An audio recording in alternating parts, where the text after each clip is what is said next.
सत्तरीतल्या गुळेली गावात शेतकऱ्याच्या बागायतीत तांबड्या केळीचे विक्रमी पीक झाला।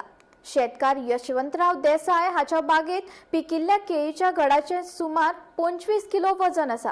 तांबड्या केळीची ही जात चढ करून केरळ आणि महाराष्ट्रात मेळटा। पौष्टिक गुणावांगडाच या केळीक आयुर्वेदाकूय खाशेले महत्व असा।